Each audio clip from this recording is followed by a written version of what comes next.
Hello, hello. Welcome back to the weekly Monday Motivation Podcast, No More Excuses.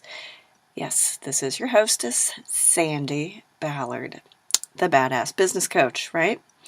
And thanks for connecting with me on social media and listening and sharing these podcasts with everyone. It's really fun to see and hear about or hear from the people who have reached out to me from all over the world. So pretty damn cool. And wow, speaking of all over the world, this weather has just sucked ass, right? Last week, two coldest days or almost coldest days in Indiana, where I am, and heard from or saw pictures on Facebook from a friend in the UK with a wonderful winter snowstorm, random snowstorm. And my cousin lives up in Minnesota, negative 63 with the wind chill. It's lovely. I think a friend of mine in Florida who went down there to get warm, she was bitching that it was only 50. Well, she can kiss my ass because that was, almost 100 degrees warmer. So hopefully you've all recovered and are ready to face February now that it's kind of like I call it winter with a taste of spring right now here. So it's time to get serious. You can't do anything about the weather. You can't do anything about what didn't happen in January because it's now the first full week of February. I mean, I've tried to get you all going. In January, word of the year, goal sheets, creating awareness, realizing what needs to change to help you get through the struggle, and what's something new, thinking about what's something new you will do, try. I know someone said she's going to try to taste something new every week. So what is that? What are you going to do in 2019? These are all action items to get you thinking, to get you paying attention, and to get you motivated and moving. January's hard, so hard, right? Coming off the holidays, kids in and out of school, winter blahs, weather, blah, blah, blah, all the bullshit excuses. And now the month is gone. One down, 11 to go. So it's time to really get off your ass and start making shit happen. And focus, people. Focus is the key. It's the key to creating progress. So, I have a client who keeps saying he feels like he's running in quicksand. He'll admit he's been busy, but doesn't feel productive. So I'll say, what have you been doing? What have you done? What have you accomplished this week? Because I know he's accomplished a lot more than he's giving himself credit for. But if you can't roll off the top of your mind or tip of your tongue what you've done, or even make a list of it, then yeah, you're busy and not productive. He just keeps saying, I've had meetings and emails and calls, and goes on, and then talks about what other people aren't doing. Like, so-and-so didn't get back to me, or I'm waiting on this. Well, you missed a couple emails, and you're deflecting. So you're deflecting the blame off of you instead of taking ownership. All I can do is keep suggesting to him and reminding him to create one to-do list and prioritize. And that will help him focus and stay focused. And then at the end of the week, when I bug him for what have you accomplished this week, he can tell me, right? I mean, I'm guilty of it. It was a weird week last week with the weather, and I had 2 funerals on the 2 coldest days.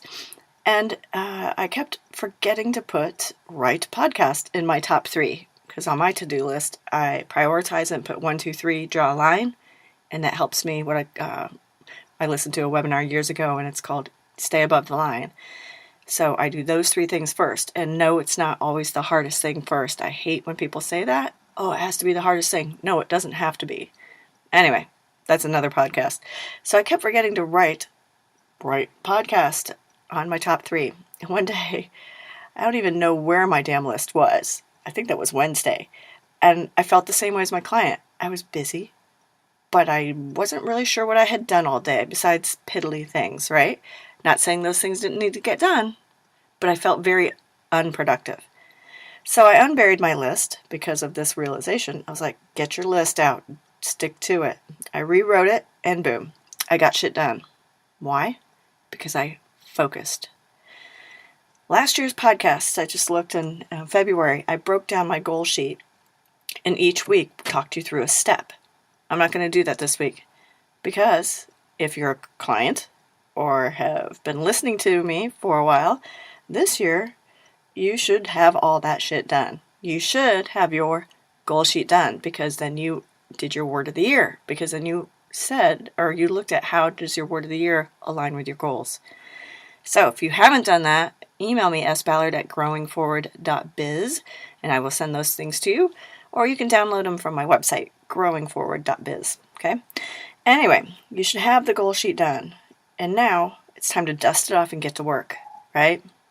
My 30-day goal, I'm telling on myself, was to have 2 more podcasts. So by the end of January, I should have had 2 more, not podcasts, book launch events planned. I had 2 in December because my 3rd book, The Magic Pill, just published in January. December, Lord, I'm losing my mind. And in January, I was supposed to have, or wanted to have, 2 more book launch events. And my action item was to call and ask people, because I had identified a couple places where I thought would be good. And no, I didn't do it. Now I had an increase in clients. New year, people trying to get things set up, which was great, but I should have had time. So, see, it happens to the best of us. And I don't really have another excuse other than I realized when I was starting to write this podcast that I was like, what happened? I went back and realized the action item and the goal was on my goal sheet, but the action item I had not transferred over to my beautiful, wonderful to-do list. So even though it was in the back of my mind, and I knew I need to do it, don't we all say that? I know I need to do it. It's all in my head. I know I need to do it, but, right? I know I need to do it, but. That but is what keeps it from happening. So, now it's on my to-do list, and this week, I will make those calls and get that done. So again, seeing that to-do list, that wasn't a priority, and I failed to focus on it. So although I was focusing on what was on my to-do list, I did not have that on there. So now I've changed that. And I talked about a few weeks ago, a client of mine creating a to-do list because she kept saying the same thing. Oh, it's in my head. I know what I need to do. But since she's done that and it's been successful for her, she's now having her staff, or she's helping her staff create their to-do list because she's seeing how it helped her. And it's probably why her staff is forgetting to do things and getting behind on other things because it's not in front of them. They aren't focusing on what they need to focus on. They're just busy. And they'll all say, well, we have patients and we're busy. We have things to do. But you're not staying focused. So obviously, February is focus month. My second favorite F word. Watch social media. Watch for questions, for articles, tips on how to stay focused. But I want you to tell me this week, what helps you stay focused? Okay, email me, sballard@growingforward.biz. I want to know what helps you stay focused. And if you've had days like I did last week, or if you feel like my client does, running in quicksand, then email me, sballard@growingforward.biz. Message me, get a hold of me, and let's schedule a time to talk. All right? I can help you with just a few little action items, a few little tasks, including a to-do list. All right? Have a great week. I look forward to hearing from you. Cheers.